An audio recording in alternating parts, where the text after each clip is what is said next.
Hey everyone, it's Luke here from LT Gaming, and we're heading back into the Pacific because Force Admiral is finally doing the things we've all been waiting for. And this is a game I'm very excited about. The demo is also back on Steam, and more importantly, the devs have now properly tightened the early access window. They're aiming for the end of January with a small chance it slips into early February if that final stretch doesn't go perfectly. And honestly, I love this. It's not a vague soon, it's not a maybe this year. There's a plan, there's also a backup plan, and then there's a demo so you can judge it for yourself. So if you're even slightly into naval wargames, carrier ops, or just strategy titles in general, wishlist it, grab the demo, and if you enjoy this kind of coverage, hit the like button like you're launching a strike package. Okay, no more messing around, let's dive in. Here's a quick refresher because we did do the bigger breakdown in our last video if you also want to check that one out.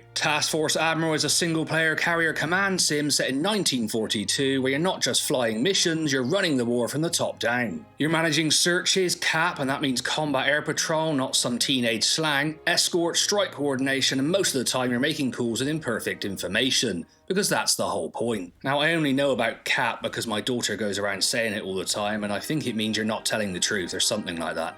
It's also pausable real time, and it has that flag plot feel, and it's trying to capture carrier warfare as this slow burn tension that suddenly flips into total chaos, and I love it. The reason I keep coming back to this one is simple: it feels authentic. So many naval games are about the moment shells start landing, but carrier warfare is everything that happens before that. The scouting arcs, the timing windows, the fear that your strike is flying into nothing, or worse, flying straight into a trap, and yeah, I've done that a few times. When this game clicks, it's absolute magic. You don't feel like an RTS player, you feel like a proper wargamer or simmer. It's like you're there trying to impose order on a gigantic ocean with a handful of aircraft and a clock that absolutely does not care about your feelings. And on a pure wargaming brain level, it's the kind of game where you finish a scenario, mess it up completely, and then you're lying in bed thinking, right, tomorrow I'm going to do my searches properly, you look up a few tutorials and you give it another go in the morning. You'll end up saying to yourself, tomorrow I'm not panicking and launching too soon. Or is that something I say to my wife? Hang on.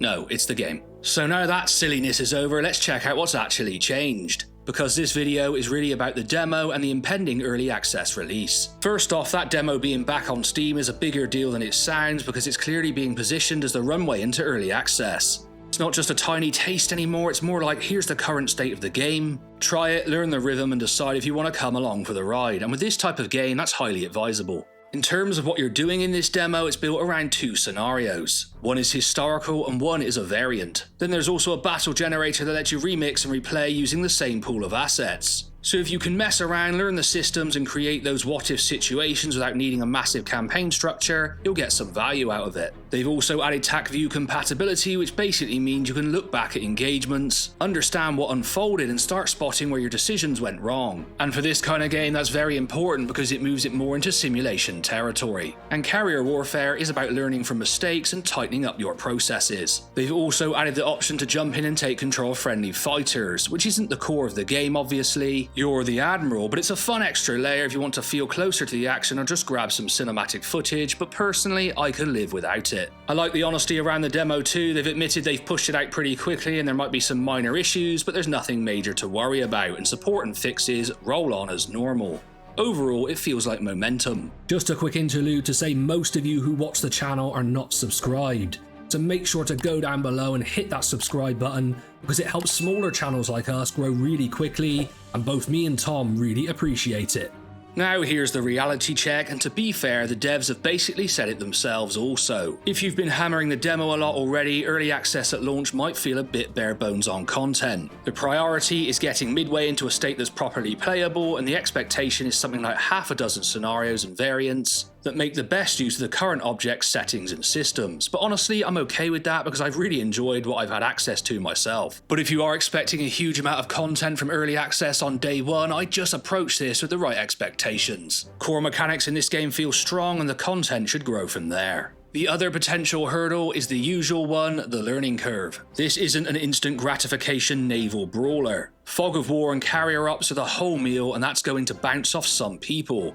Personally, I think that's a strength, but it's still worth saying out loud. And how did I overcome this? I did some tutorials on YouTube that were absolutely excellent. I'll see if I can find them and link them in the description. After that, I was really competent. Alright, let's have a think about comparisons, because this is always where people go, okay Luke, what's it actually like? If you've played War on the Sea, that's probably the closest touch point. But War on the Sea is often about the spectacle once things kick off, moving ships, watching the engagements and getting that fairly direct naval action. Task Force Admiral is more about the invisible chess match before any of that happens. You win or lose games before any contact is even made sometimes. Search plans, uncertain contact reports, and committing a strike when you're still not 100% sure what's out there. But I have to say, this hooked me more than War on the Sea overall. I think you have to play it to understand it. It's just super compelling, it's visually beautiful, and just one of the most, best war games I've played in a long time. And then of course you've got Sea Power, which is a totally different era, modern sensors and missiles. But it's still a useful reference point as it was a huge war game when it came out, and we haven't really had anything like that since. But it's definitely the serious naval game that's still playable comparison a lot of people will understand. And the devs have also hinted they want pricing to land closer to that kind of level rather than a hardcore wargame premium bracket. So with the demo sitting there, you can try it, decide if the Fog of War carrier command vibe clicks for you, and then you don't have to go in and say it wasn't for you by buying the full product straight out. These types of games are of course major investments of your time and also your interest, so you do have to be careful around that, and it's nice you can try it out first.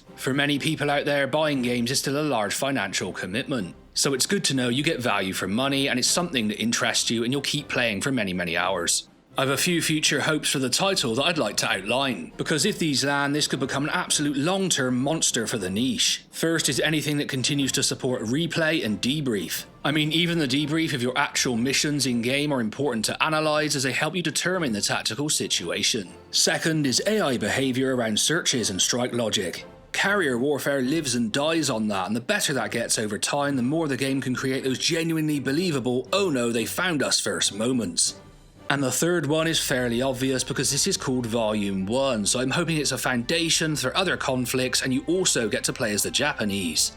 As much as that hurts me with my grandfather fighting them all the way through World War II. I've got his medals on the war in front of me here. But if they can prove a concept here, there are also other theatres that could be very interesting. So yeah, Task Force Admiral is suddenly feeling real and I can't wait for more players to get their hands on it because I've been playing it for a long time. Maybe I should start a side channel on tutorials about how to play. There's an idea. If you are curious, my advice is dead simple. Play the demo, see if the pacing and the Fog of War mindset clicks for you, and wishlist it if you want to track it as early access builds. I know many of us are sick of early access, but hey, I also think it helps these kind of projects.